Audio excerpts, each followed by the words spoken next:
Dear friends, welcome to the final plenary session. And I might remember you that we closed this European Health Forum 2023, where we started this, talking about the soul of Europe, what makes us unique. What makes us unique is the European solidarity system. And I'm truly, deeply convinced that this is the specialty of Europe. It sets us apart from the other big regions we are compared with, at least with the United States, China, Russia, etc., etc. I think I all made this preliminary remarks when we opened this year's forum 3 days ago. Solidarity is the soul of Europe. Everyone pays for everyone. And I think this is the most important thing. All this is codified. It's codified law, codified in our social code. It's not charity, it's social rights.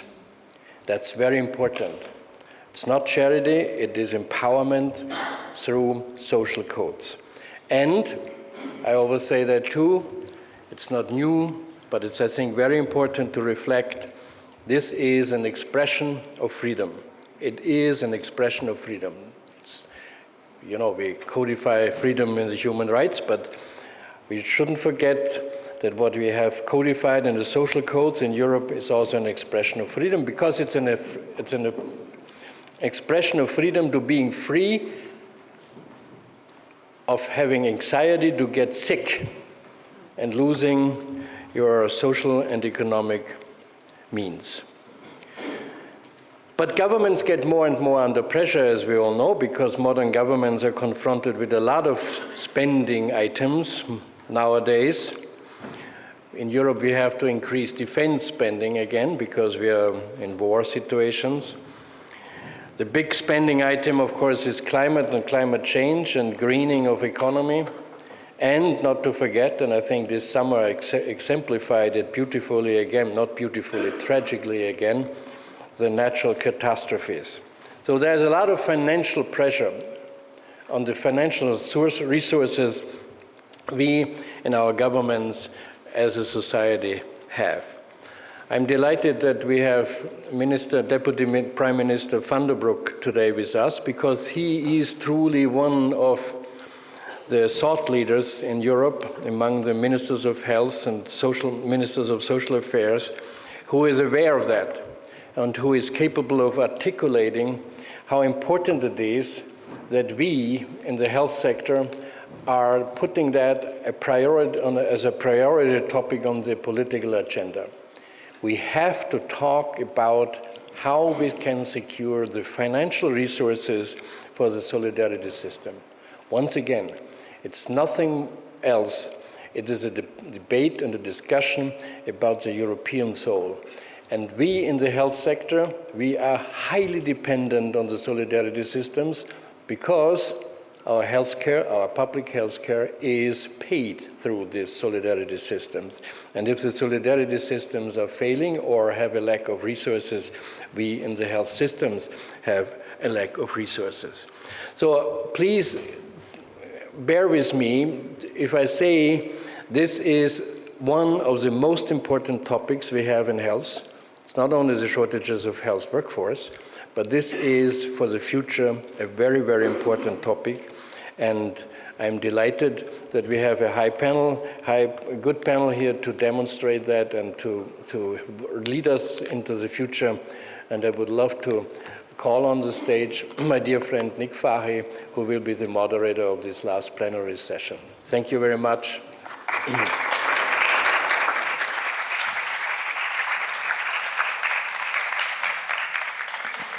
Thank you, Clemens.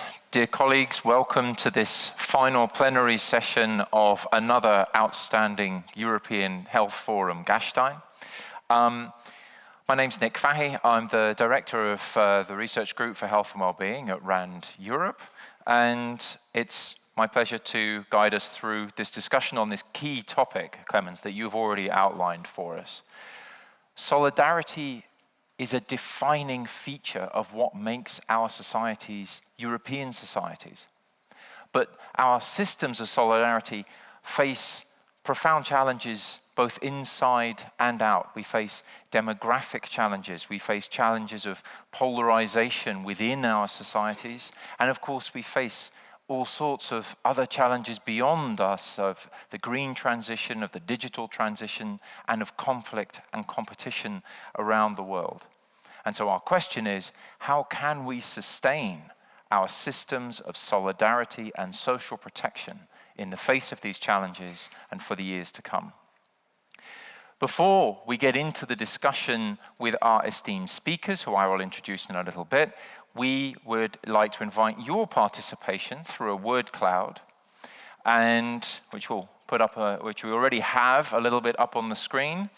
So you please put in your one-word answer to the question: what does the term people-centered welfare state mean to you? What does a people-centered welfare state mean to you? I can see some answers already coming up there while you in the room are entering your answers to that.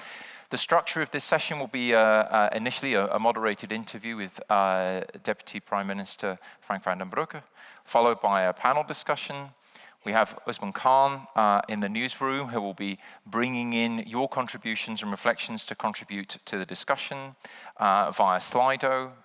For online viewers, Slido can be found next to the stream. For the on-site audience, you can go to slido.com and type in the keyword globe. Floris, as ever, our cartoonist, will be capturing our thoughts and making more sense of them than we did at the time. And let's have a look at what some of these answers are. Well, there's a very clear message from that. What do we mean by solidarity? At its heart, we mean equity. We mean other things as well. We mean people over profits and participation and representativity. But at its heart is equity, solidarity, and justice. And I think those are very clear and very fair messages. And they're perhaps messages that will resonate with our first speaker in this afternoon's session.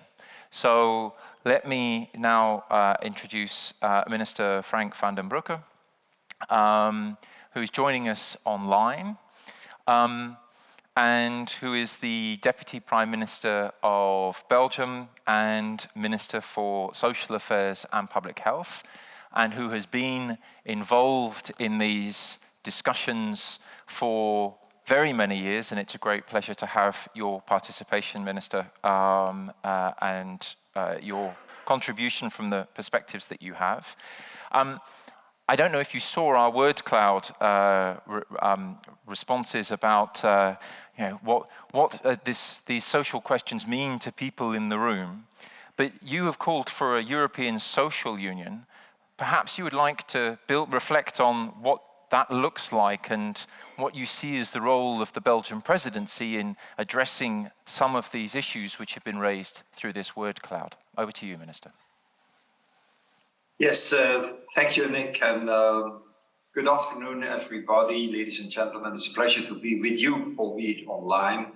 Let me try to go immediately into the question, Nick. You did refer to an expression that I coined a number of years ago.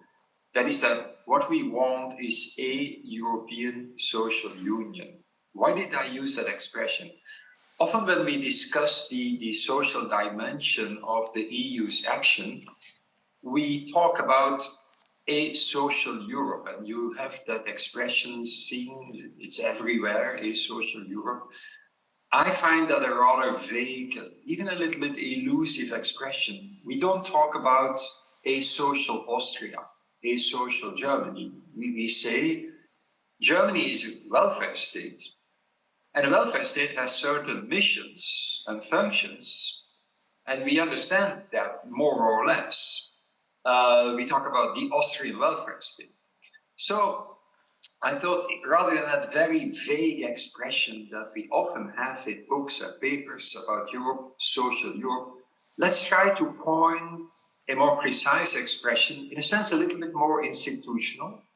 That is, what we want is a European social union not a European welfare state, but a union of national welfare states, which is a true union of welfare states. That is, a union that supports those welfare states, not just by spending money on the welfare states, maybe even that is not the most important task then, but a union that supports these national welfare states with all their different national legacies and histories by supporting some of their key systemic functions. Obviously, if you say the EU should have the ambition to be a true union of national welfare states, that also requires that you have a certain commonality in view. You need, let's say, certain common standards, common goals about what a welfare state should be about. Let me give immediately a practical example, which is a little bit linked to issues of health in our experience. When the COVID pandemic was raging, very quickly, the EU decided to launch the so-called SURE program, S-U-R-E. SURE was a support for national schemes for shorter working time, for short work arrangements, basically arrangements that made it possible to keep employment relations intact, and in that sense, to safeguard jobs, despite this massive hit by COVID, despite the fact that there was a big reduction in sales, in activity. And so SURE was European support for an important function of national welfare states, that is keeping employment relations intact by temporary employment schemes, short-time working arrangements, etc. I think SURE was hugely successful, and it's been calculated that SURE helped to save millions and millions of jobs all over Europe. This is an example of systemic support. It's support in a difficult moment for a key function of national welfare states. You can give other examples. But then to come to the next point of your question, what does it set as an agenda for today, for say next year? My country, Belgium, happens to have the presidency of the EU in the first half of 2024. And indeed, this aspiration of a European social union is what exercises us. Our presidency comes at a rather specific moment. It's a critical juncture in a sense, because it's the end of a European legislature, at the beginning of a new legislature of 5 years. And our ambition is to contribute to setting, to defining the strategic agenda of the EU in social affairs and healthcare and public health policies, but always in the spirit of being a union of national welfare states, not replacing national welfare states. More practically, as I said, you cannot aspire to be such a union if you don't have a certain commonality in view, that you have common standards about social policy. In 2017, already 6 years ago, there was an excellent initiative taken by the then European Commission, the Commission Juncker, to set out in 20 short principles what the EU social model is about. This is the so-called European Pillar of Social Rights. 20 principles, coined in the language of social rights. I think there's been an excellent initiative. There have been important positive spin-offs. We would like to pursue that. And first thing maybe is consolidate the importance as a key compass for EU policies of that set of 20 principles, the EU Pillar of Social Rights. So we'll have an important high-level conference in April next year on the European Pillar of Social Rights. And I would like to see for the next 5 years a solemn affirmation, both by the Council, the Parliament is possible, the Member States, social partners, of the importance of that pillar. Secondly, when obviously it comes to support for national social and health policies, as has been said in the introduction, that's also a matter of resources, that is a matter of budgetary and fiscal policies or economic policies. And it's very important to entrench this notion of the EU as a union of national welfare states that supports national welfare states, to also entrench that notion into the key economic, fiscal, budgetary policies of the Union, to make a link between the social, the fiscal, the budgetary, and the economic. That is the reason why we will organize a joint meeting of the ECOFIN ministers, the ministers responsible for economics and finance, and the social affairs ministers. We will organize a big so-called jumbo meeting of the economic and finance ministers together with the social affairs and the employment ministers to together discuss the consequences of having such a European pillar of social rights, these nice principles, on the shape of fiscal, budgetary, and economic policies. And obviously, I will make the argument there that intelligent social policy, intelligent healthcare and public health policy is also an investment in a sound economy, is in that sense also an investment in public finance. Social policy is not a cost factor. Healthcare policy, health policy is not a cost factor. It's an asset if you do it well. And I want to have that debate.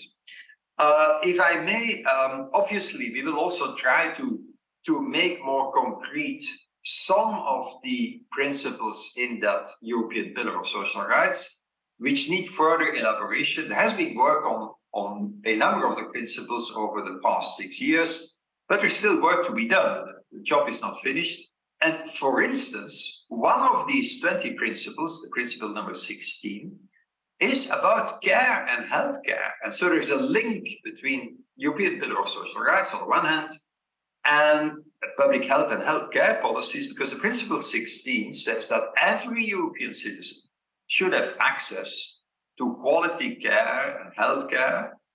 And obviously that means something in terms of an agenda for affordable and accessible healthcare. And we will work on that during our presidency with my hat as a public health minister. I will pursue that. There's other spin-offs we would like to strengthen, like for instance, the European Labour Authority, which is about cooperation in inspections in order to really secure a level playing field, to combat cross-border fraud. European Labour Authority has been created as a spin-off of this pillar of social rights. It needs reinforcement. That's another very practical example. But in the health domain per se, a union of welfare states should be very concerned about the healthcare workforce. I think that is, to some extent, really an EU issue. The EU has competencies on professional qualifications in healthcare, pretty important competencies. And so the EU healthcare workforce is something where the EU should be concerned with, and we will also put that on the agenda. Shortage of medicines. We have been arguing in favor of a real solidarity mechanism in support of member states that are confronted with difficult situations in terms of shortage of medicines. And I'm happy to say that I hope that a few days hence, a first voluntary solidarity mechanism will be created by EMA for countries that are in dire straits with regard to medicines in shortage. I'll stop here, Nick, because I think I should leave some space for you to ask further questions. Well, thank you, Minister, and I don't think I needed to ask questions, because even without being here in Gastein, you have touched on many of the issues that have come up over these last few days in the forum, the importance of the health workforce, and the importance of this link between the social and the financial perspectives at European level. But I have to ask, and forgive me for asking a slightly challenging question in this, because obviously this is a forum full of people who support entirely, I'm sure, the objectives that you are describing for the Belgian presidency, and we look forward to the actions that you're describing. But there is a historic tension here about the roles of the European Union in comparison to the member states. And we have seen tensions which even at the peak of the COVID pandemic were still present about acting together versus acting individually. How do you see that we could overcome that tension between, that link between citizens and their own states when it comes to social and welfare issues and the role and solidarity at the European Union level that you're describing? But that is exactly the reason why I've started to use that expression, a European social union, is to be very clear that we are not about a European welfare state. We are not about uniformizing pensions or healthcare systems. I think we should recognize that pension systems, employment relations, but certainly health and healthcare, they are the result of a long path of national historical development. And so there are national, historical, social, cultural legacies, which you should respect. There is a legitimate diversity in healthcare systems, but even in pension systems. And so a union of welfare states would respect that premise of subsidiarity and the diversity of national legacies, certainly so in healthcare. So there is no reason to say we have to take over national healthcare systems. However, by collective action, including an effort in solidarity, you simply enhance your own national or even regional, within nation states that are decentralized, you enhance your capacity to act by collective action. I've given the example of SURE. SURE was not replacing national temporary unemployment schemes or national short-time working arrangements. It was in support of such schemes. And I think the same holds for what we should do in health. To give an evident but simultaneously not so easy example, joint procurement, if you do it well, is obviously in support of national provision of medicines, therapeuticals, or vaccines. And I could give other examples. If I say that within EMA, we are now launching a solidarity mechanism, which is a voluntary solidarity mechanism to help member states that are in need of medicines for which they do not find an alternative. That solidarity, if you organize it well, it does not encroach on the national solidarity. It simply bolsters it, it reinforces it. And that is what we should explain, I think. Minister, thank you so much. Thank you very much for taking the time to come and take part in this discussion today and for setting out those principles so clearly. I'm sure I'm speaking on behalf of the forum as a whole when I wish you all success with the Belgian presidency, and we look forward to seeing the results of that work. Thank you very much. Thanks to Minister Van den Broek. Thank you.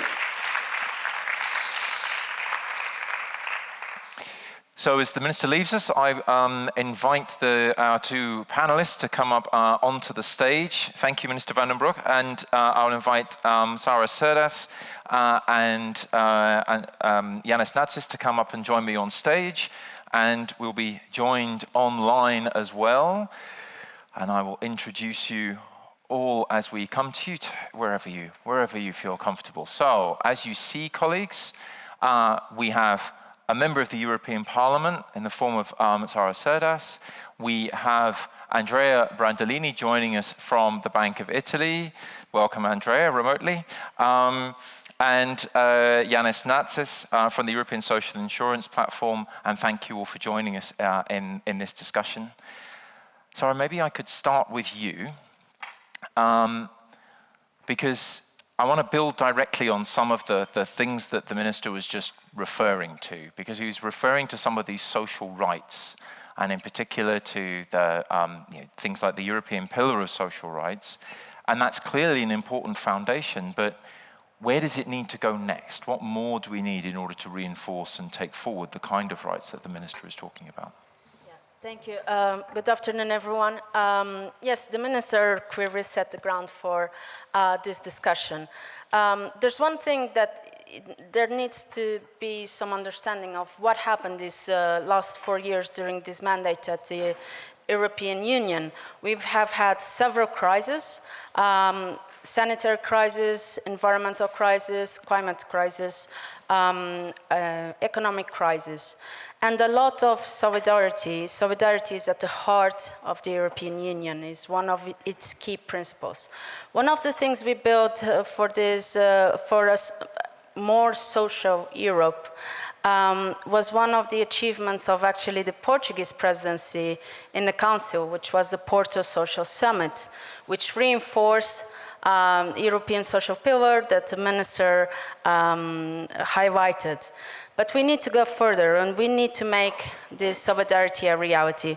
I don't think this crashes on what we have now on the treaties. We can build on them, and it can actually state that it can boost what we already have at national level to have better solidarity at EU level. I can give you examples, for instance, when it comes to health and what happened when we needed vaccines. And before COVID, I don't think anyone would even think to tell EU leaderships to go to the markets and negotiate as a whole.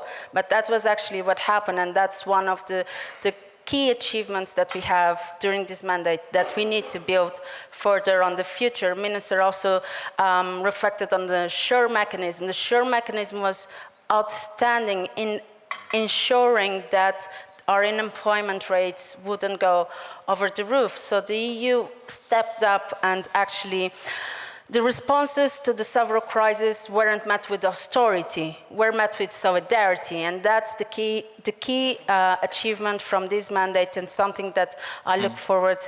It's also something that will be on top of the discussions for the European elections next year.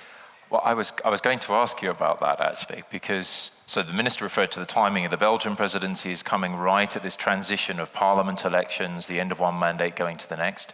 How do you see these questions of solidarity being part of the European Parliament elections and those discussions?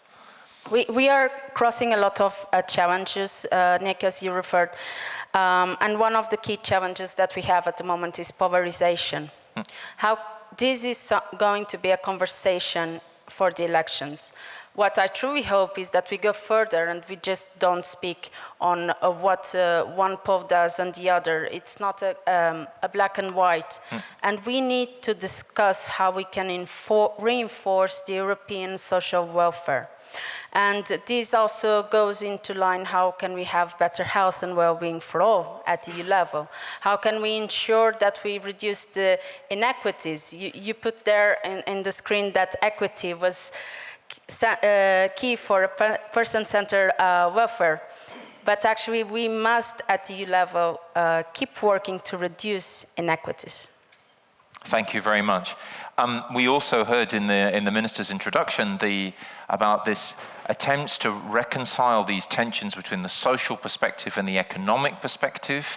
You will see that we are doing that through this panel. So Andrea Brandolini, as Director General for Economic Statistics and Research at the Bank of Italy, this is where I turn to you, because one of the challenges that we face with regard to this sustaining solidarity is the limited headroom that we have within European economies. There are quite high levels of debt, quite high levels of taxation in historical terms. How do we respond to this? How can we, from your perspective, maintain solidarity whilst also respecting those kind of financial parameters? Good afternoon, ladies and gentlemen, and many thanks for this invitation. And let me add, before talking, that I speak in a personal capacity. What I'm going to say cannot be attributed to the Bank of Italy or the Euro system. That is standard for all of us. Now, turning to your question, indeed, one of the legacy of the COVID-19 pandemic was a very high level of public debt. There are very good macroeconomic reasons why we should reduce this high public debt. We needed to recover fiscal capacity to invest the money in better things than repaying interest to the owners of the public debt. And this is especially true in a country like Italy, where the public debt is very high and stands at 142% of GDP. There are also important ethical reasons, as public debt implies shifting the burden on future generations. So I'm focusing on public debt because this is possibly the most important economic legacy of the pandemic. Once said that, I think that we should not rush into adopting severe austerity measures. Recent experience has shown us that this route might even be counterproductive. We should find an overall package of measures that keep public finances in check without hampering economic growth. This is easier said than done. But as Tony Atkinson remarked in his Graz Schumpeter lecture in 2012, so 10 years ago, not all austerity packages are the same. There are alternatives, there are choices to be made, and it is important to consider the full range of possible policies, including to raise taxes more and to cut spending less.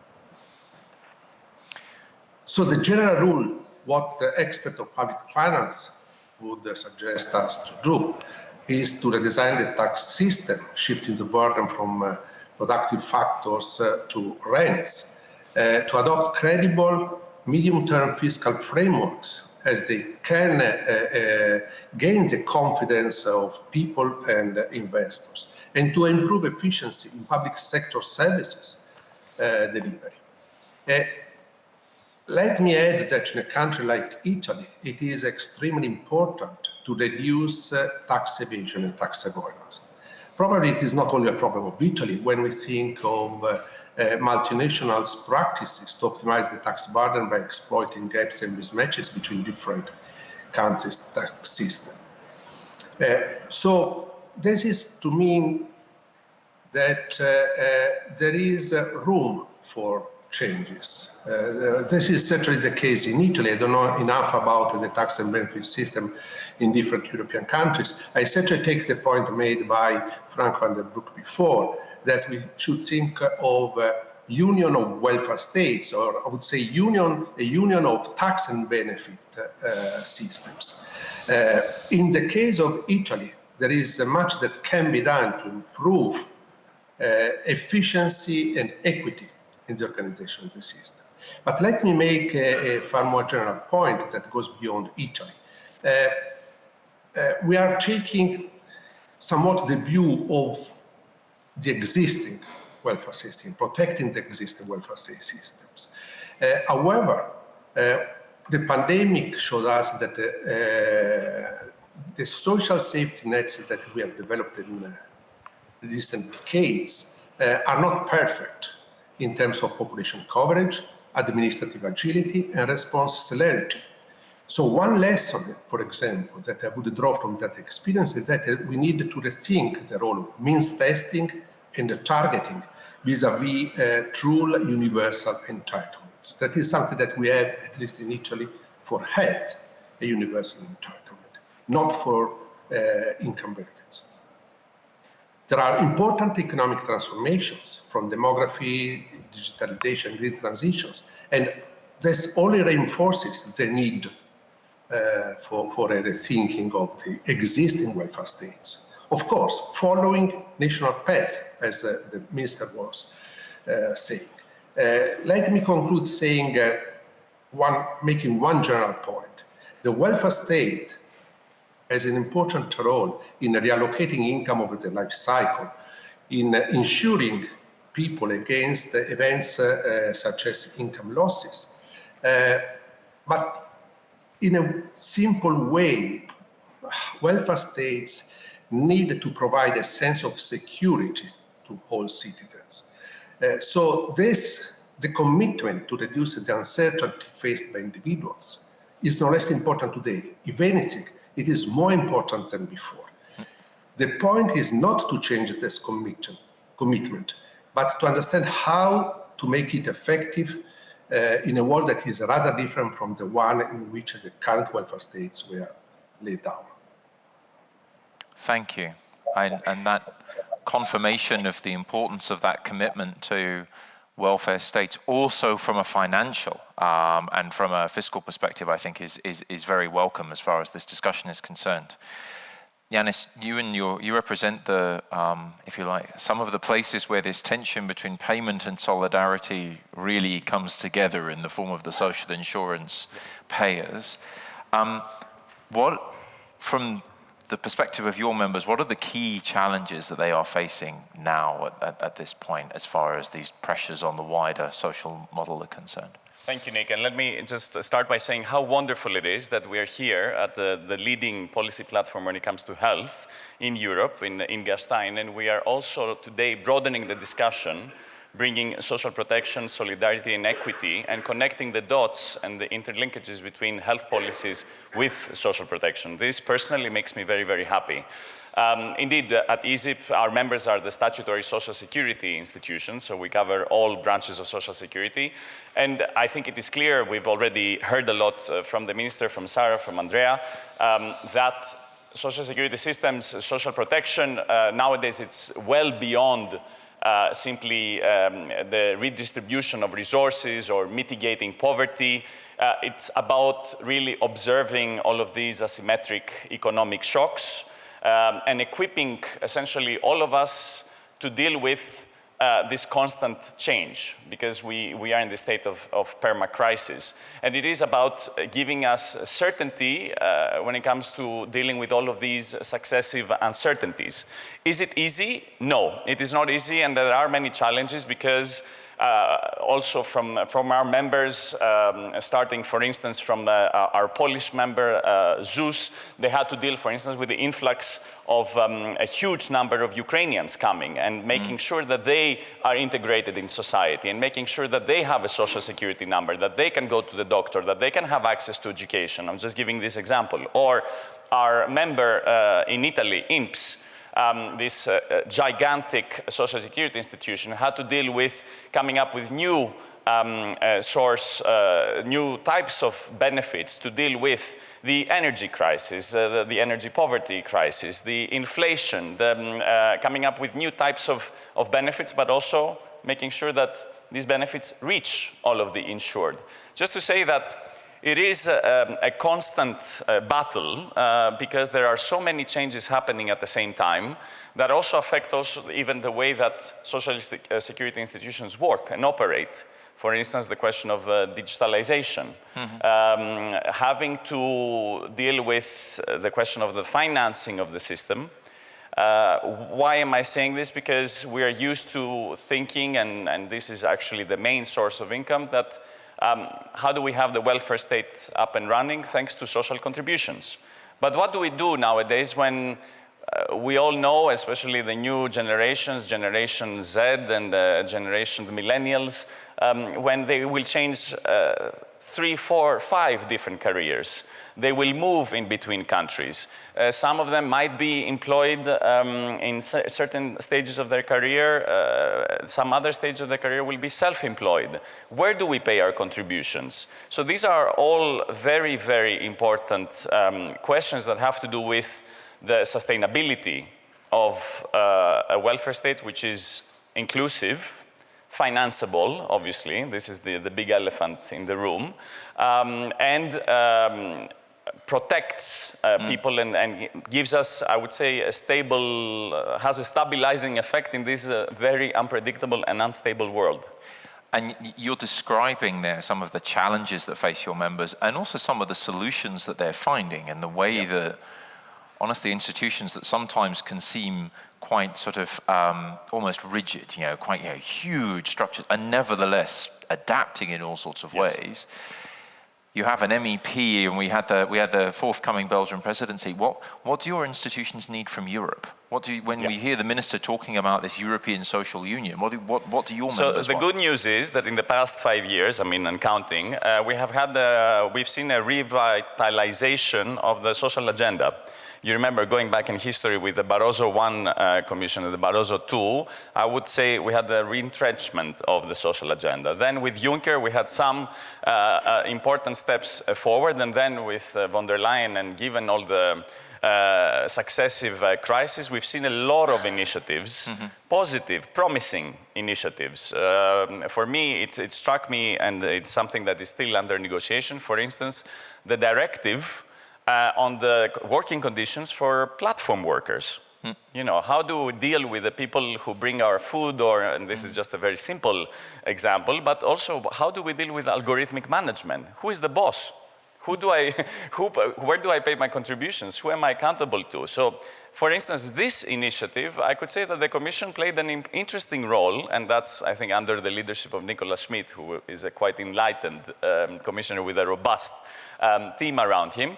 The Commission played a rather policy entrepreneur role, because they built partnerships, Sarah also they built coalitions also with the Parliament.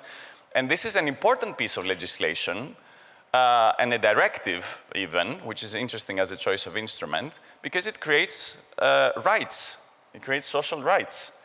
Let's see how that goes with the conclusion of the negotiations, but that is quite a telling sign. So to answer your question, we need to make sure that, first of all, social Europe, and this is why we support the work of Minister van der Broeke, stays high on the agenda. We cannot take that for granted. And we need to make sure that also from the perspective of our institutions, that there is tangible support from the European Commission to social security institutions to strengthen even the collaboration amongst social security coordination. Because, you know, people work and live in different countries. They need to be able to know and where to collect their pension benefits. Every one of us should be able to use an app and see how many more years we need in order to get to our pension and how much money we will be getting when we get to the pension. And these are simple examples of what my members are working on a daily basis. Thank you. My interest in being able to calculate the pension is You're not the only one. So there are grounds for optimism here. We see some common threads. We see some momentum and discussion at the political level, at the operational level. In a few moments, I want to come back to you, three panelists, to ask you about some of the future steps, some of the future orientations. But before we do that, Osman, can I turn to you and see what's been coming through from the newsroom? Yeah, thanks, Nick. I'll pick up three things, see how the panel respond. One is asking, looking at a person-centred welfare state for the EU, what's the implications outside of Europe, especially where potentially we're taking health workforce from other areas and other health systems. Another one, it was posted for Mr. Brandolini in particular, but I think the whole panel can also respond. Should we be making the health is wealth argument to be able to balance that point in terms of restricted budgets? And then the third one I thought I'd pick up with the word cloud. I mean, Nick, it's really gone wild since you first reported back. And if you look, equity and solidarity sit there quite importantly, but you're also seeing voice in practice, inclusiveness, really listening to people. So I think they're asking that question, what does people-centred welfare state mean? Thank you. Those are really interesting points, and I'm going to invite the panelists to consider those in the second round of questions. Floris, from a cartoon, you've been trying to capture some of this visibly in terms of the cartoons. I always love the image of the umbrella. I like the umbrella. The perma-crisis, the war and the inflation, not so much.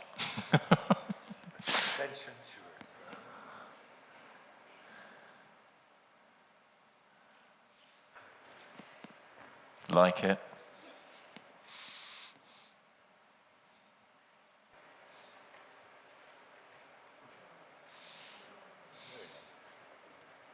Spot on.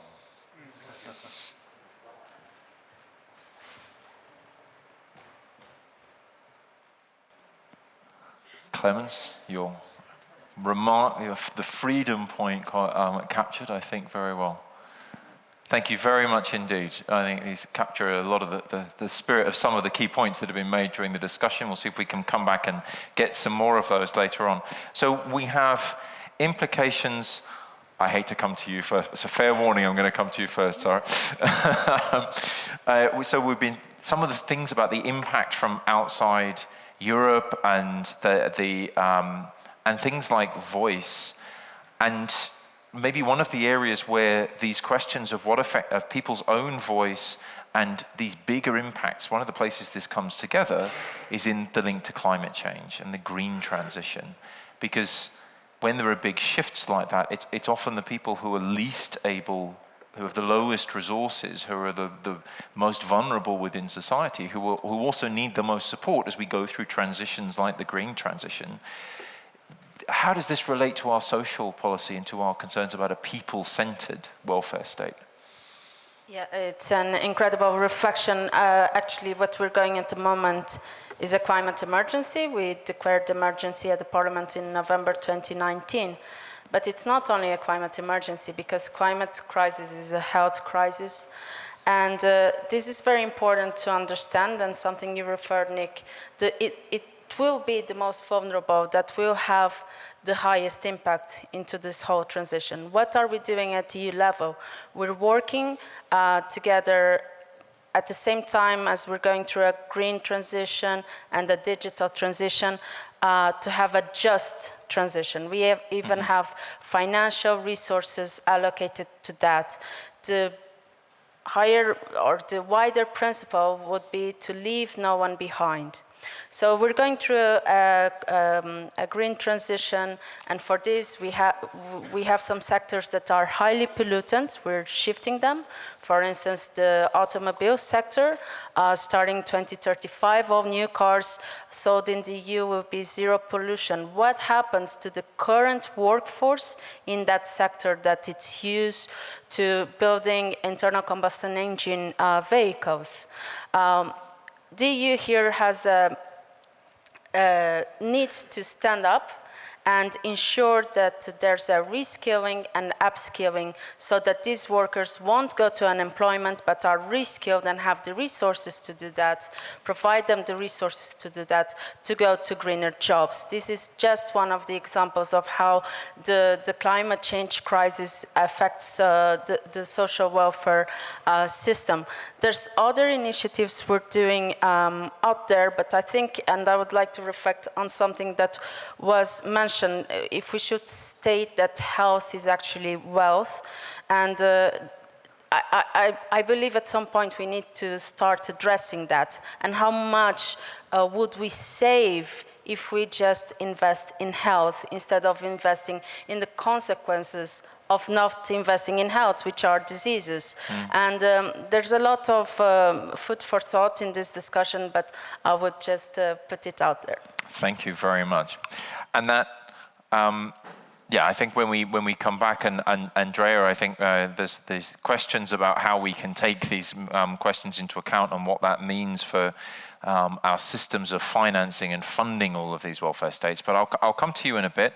First of all, Yanis, I mean, there are so many pressures that we're talking about in all of this. We're talking about health is wealth, but we also know that there are real challenges in financing your members and the social system more widely. How can we ensure that this is sustainable for the decades to come? Yeah, that's the $1 million, quite literally, question. Yeah. Of course, where there is a will, there is a way. And it is clear that, at least in the opinion of our members, that there is no trade-off between equity and efficiency. To give a simple example, if we invest, for instance, in early childhood care and education for children, and so if we invest from the very beginning, because we see that the stages in life, from childhood to working life to old age, all of these stages are interconnected. So let's start with, you invest money, we put money in early childhood care and education. This will most likely give us better education, more productivity, better chances for higher employability, and as Sarah said, in different careers, with different skills, because it's no longer this linear, stable evolution. This, then from this employability and productivity that comes from better education and better educational performance, we will get up to have perhaps higher employment rates. What if you combine that to a proper work-life balance, which means that this creates higher also female employability, because in all of this there is a very strong gender dimension, which is extremely important. And then this brings us to active aging, and these are not buzzwords. If we take them seriously, it's just that these things usually, you need to have a long-term planning and a long-term strategy. But then if it brings you also to active aging, then you have a broader contribution base and therefore higher chances of having a sustainable welfare state. So I just gave you just an example of this continuum of how we've been brainwashed and bombarded for years to think that there is necessarily a trade-off between equity and efficiency. But I think it is the exact opposite, and we've seen it in recent years with the austerity years. And luckily, we have gradually shifted away from that. So it is clear that the welfare state is a driver for growth. Apologies, but it's just that we need to think long-term and to have this lifelong perspective. Sorry. No. Let me turn to Andrea and then I'll come back. I'm gonna need grounds for optimism from you guys. Andrea, let me turn to you because this long-term perspective that Yanis's members have, I mean, we focus a lot in the forum on policymakers, and one of our challenges with policy, of course, is that it goes quite quickly. Sometimes people change quite quickly. There are quite short-term perspectives sometimes. What are your thoughts on how some of the financial instruments, that we can use some of the financial structures to take a longer-term perspective, to think about how we can reform different finance mechanisms to finance the common good? I know this is something that you and your colleagues have been reflecting on together with the WHO Venice office. Are there any insights from that you can share with us about how to look at the role of finance in pursuing these public goods over time? Well, let me go one step back, and that helps me to answer also the question that was raised, whether health is wealth. The answer is yes. And the example I want to make is the role that the Bank of Italy had at the end of 2020 in the preparation of the G20 Italian presidency.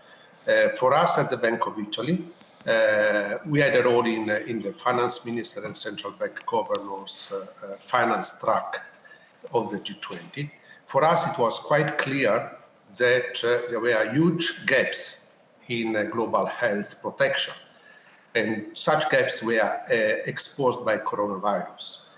Now, from that perspective, that is something obvious for you, but possibly not for us at the time, the idea of investing in pandemic prevention, preparedness, and response is something that has huge economic returns, not to talk about saving human lives. Now, what we did concretely was to push within, under the Italian lead for the presidency, to push to have a high-level independent panel with the mandate to identify the gaps in the financial system for the global commons for pandemic prevention, preparedness, and response, and asking this panel to propose actionable solutions. The end of the story, after the work of this panel, what has happened was to create a G20 finance and health task force and to establish a pandemic fund. So from the urgency of the pandemic, we drew lessons and we helped to have this permanent table at the G20 level to discuss finance and health issues, bringing together ministries from the two domains. That is an entirely new thing for the G20. So that is how we moved how we developed. We exploited the opportunity of the G20 Italian presidency to help triggering such process. Now central banks are less involved because this is not a matter for central banks. Coming to the Finding Common Ground initiative with WHO, Europe, the Venice office, the idea is that there is much to discuss, much to be learned by interacting between public health experts and central bank economists. I'm talking at the research level. Central banks have no role in allocating public funds. That is for the Treasury and Finance Minister. So what we did in the first meeting that we hosted, the Bank of Italy hosted in Venice in June, was to take two specific examples where there is much that can be done together. The first is mental health problems. The WHO estimates that 64% of young people have poor well-being, had poor well-being in 2021. This is a huge number that might have very severe implications for the working of labor markets and for the well-being of these people. So now we need to understand what to do now, and this is a concern for economists, not only for public health experts. So health is wealth in this case, and the dialogue between the two group of people is absolutely crucial. The other one is to discuss, and I'm very short here, what inclusive growth, well-being economy, and people-centered welfare state actually means. These have become common words now, but interpretation differ widely. And of course, there is a widely different application of these concepts when you move to policy making. So that, again, is something on which we can work together between the two communities. Sharing a common language is important. So I'm not answering to your question on what the financial system can do. This is the first step. We have first to understand what needs to be done. We need to work together to understand what are the priorities, and then we can think what the financial systems can do.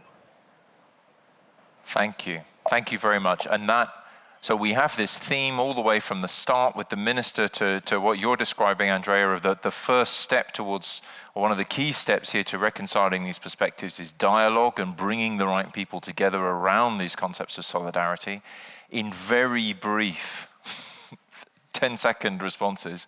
So that's one ground for optimism. Yanis, what's your ground for when we consider these challenges? Leave us with hope. Yeah. Looking ahead, I think we need to, what the minister is essentially trying to do by bringing the two worlds together, the ministers of finance with the ministers of social affairs, we need to bring these worlds together. And this is why it remains to be seen whether in the framework of the European economic governance, if we will have this socialization of, for instance, the country-specific recommendations in the European semester context, or are we going to stick only to the conservative approach, only looking at things from, I don't know, the competitiveness angle or only the internal market perspective. And this has implications also when it comes to even our industrial policy. Looking at social protection, we also need to look at our industrial policy. Obviously, we want to have investments in Europe, but at the same time, we need to make sure that how that strategy plays into the welfare state as well. So we need to have also this solidarity or welfare state check, not only the industrial policy and competitiveness check. So putting that social union into the other parts of the rest of the union. Sarah. Yeah, I would like to add, and I agree with what has been said. I would like to add that I truly believe it will be of great use to have health indicators in the European semester. So start measuring health in the EU and putting that on the budgets. Obviously, we need the finance economic ministers hand in hand with social affairs ministers, and that's something really interesting that the Belgian presidency foresees to do, those jumbo meetings.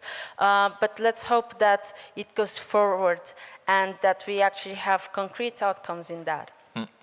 Perfect. Thank you very much. So, ladies and gentlemen, please join me in thanking our three panelists, Sarah, Yanis, and Andrea. Invite you to take a seat. And as I welcome Dorley Carr-Gottlieb to come up to the stage, Floris, would you care to share any final cartoons with us? And my thanks also to Usman for bringing in the inputs from the newsroom. And I will now hand over to you for a few closing remarks, Dawn. Okay. Thank you. Thanks very much, Nick. So throughout the EHFG 2023, we've been discussing how we can keep health high up on the agendas and how that can feed into the political agendas before the European elections coming up next year. So within our crowd harvest efforts, we asked our young Gasteiners, we had workshops, we had policy dialogues. DG Santé launched a public debate on health for 2024. And all this was collected as the expectations of the upcoming European Parliament and Commission. And we also set up a wish tree. I don't know if we have a photo, yes. So out in the foyer, thanks very much for contributing to that. And a ping pong pole, I don't know whether you saw that, with the clear winner being health equity for all in Europe. And Flores depicted very nicely the biggest challenges we're facing and we've been discussing. And all that, not to be neglected, the eroding trust of the population. But as we do in Gastein, we try to focus on solutions. We try to discuss how we move forward to counter these shock waves. So according to you, our EHFG 2023 participants, these are the main priorities for the 2024 elections. You mentioned some of the mega trends, like climate emergency, the aging population, digital revolution, the financing of health systems, supported by the fundamental question, what are we without health? And we brought the controversial discussion of AI, and is it a friend or a foe, to Gastein. And of course, the crisis of the health workforce and the urgent need for change was very high on the agenda, as well as the need to tackle inequalities, and not least inequalities based on gender. And the EHFG has taken a very important step by supporting the launch of the Austrian chapter of Women in Global Health. In the discussions on a strengthened European Health Union, the possibility of a treaty change was discussed to ensure that health was discussed by health actors and not by other sectors. But on the other hand, there were strong voices saying, let's use the instruments that we do have better and more efficiently. And one question was raised, and that was whether a vice president for health and well-being could be a good step forward. So this is, in a nutshell, what we have harvested from all of you, our participants this year. Thank you very much for your contributions. And this leaves me to thank the ones that you hardly see, but that are actually the heart and soul of this whole conference, and that is the EHFG team. A big, big thank you to all of you.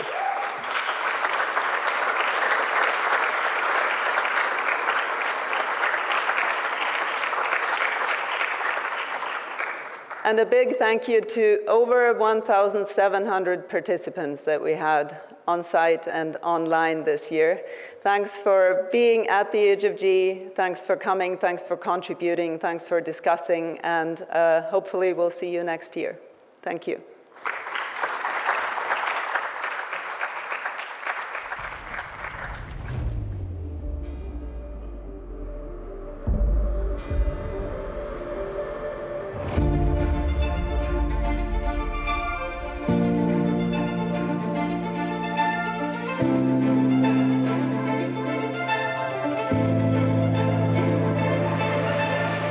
There are a lot of talks, a lot of meetings with amazing people, a lot of interesting topics, new experiences, a lot of best practice experiences, and it's very useful.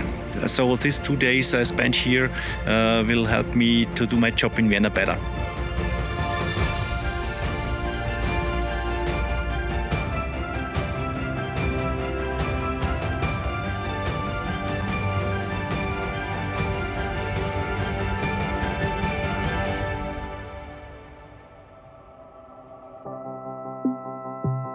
I think the important thing about Gastein compared to many other such forums is that there are many young people here. And I think it's this kind of long-term perspective that Gastein has, and that says, we will accompany you on your way as a decision maker. It's also a great opportunity to connect and to bridge between the young generation, which are the future of the health in Europe, and the existing policy makers and decision makers. We are going to be the next generation, and it's great that our voices are being heard. So I think it's a wonderful opportunity, and I would recommend for anyone working in any health-related field to really apply for the Young Forum Gastein. I think the Health Forum in Gastein is a really great opportunity, especially for a young Forum Gasteiner, to discuss health policy topic and issues within the health system together with more senior, high-profile people. And it's also an opportunity for people to meet like-minded people, both young and more senior.